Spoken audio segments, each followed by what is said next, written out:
ముఖ్యంగా నేను చదివి వినిపిస్తాను. రాహుల్ గాంధీ గారి యొక్క కుటుంబము బ్రాహ్మణులు, వాళ్ళు బ్రాహ్మణ్స్, వాళ్ళు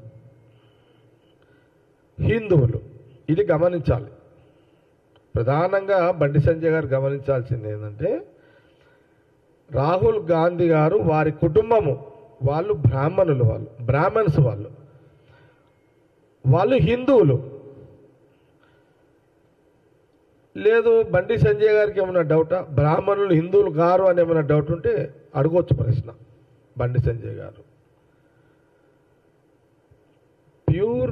ప్యూర్గా వాళ్ళు బ్రాహ్మణులు, వాళ్ళు హిందువులు. ఈ జవాబు బండి సంజయ్ గారికి సరిపోతుంది, ఈ జవాబు. ఇక వారి కుటుంబాన్ని గురించి కొన్ని ప్రశ్నలు వారు మీడియా ద్వారా ప్రశ్నించడం జరిగింది కాంగ్రెస్ పార్టీని. అందుకే నేను కొన్ని విషయాలు మా గాంధీ భవన్ కాంగ్రెస్ పార్టీ పిఆర్ఓ వారు ఇచ్చిన ఇన్ఫర్మేషన్ ప్రకారము మేము మీడియా ద్వారా యావత్ తెలుగు ప్రజలకు తెలియజేసే ప్రయత్నం చేస్తున్నాము. ముఖ్యంగా చెప్పాలంటే, దేశానికి స్వాతంత్రం తెచ్చిన తర్వాత కులాలకు మతాలకు అతీతంగా రాహుల్ గాంధీ గారి యొక్క కుటుంబం ఉంది.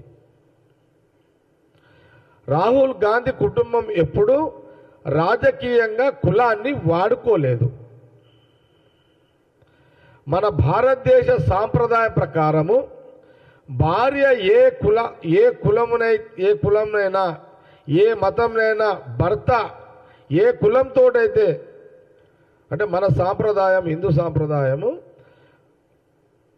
ఒక ఆడపడుచు తన భర్త ఏ కులమున్నా ఏ మతమున్నా ఎవరి ఆ మతానికే వర్తింప జరుగుతుంది.